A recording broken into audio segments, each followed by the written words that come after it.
En 2023, quel était le montant total en euros disponible sur mon compte formation? Alors, quand je dis le montant total en euros, je parle des enveloppes cumulées de tous les comptes existants. Je vous laisse 10 secondes pour répondre. Pour petit indice, on parle de milliards d'euros.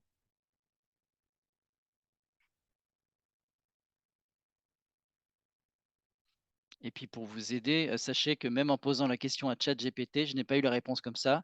J'ai dû faire un calcul en regroupant plusieurs données.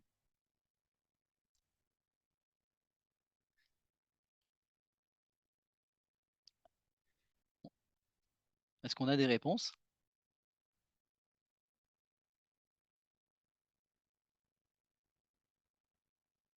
Pas encore.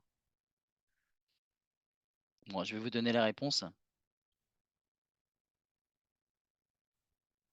Non, mais de toute façon, la réponse n'est pas affichée là. Là, c'est des données en plus, mais la réponse n'est pas affichée. Alors déjà, à titre d'information, les dépenses liées aux formations en 2023, c'est 2,375 milliards d'euros. Ça, c'est les dépenses, c'est-à-dire tous les gens qui ont utilisé leur compte CPF pour faire une formation, ça représente sur 2023 2,375 milliards d'euros. Il y a 38,8 millions de comptes alimentés. Alors déjà, première chose qu'on peut se demander, c'est comment il peut y avoir 38,8 millions de comptes alimentés quand il y a 30 millions d'actifs en France? Bah, la réponse est simple, c'est qu'il y a 8 millions de retraités.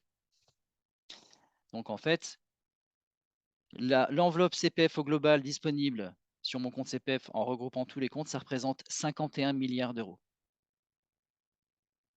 51 milliards d'euros, à titre de comparaison, le trou de la Sécu, c'est 10 milliards d'euros. Vous voyez, donc c'est un budget colossal. C'est pour ça que tous les jours, on vous appelle pour vous vendre du CPF. Alors pas nous, c'est pas notre méthode, mais c'est pour ça que beaucoup d'organismes le font. Ok, en termes de démographie, après je passerai directement à la réforme en elle-même.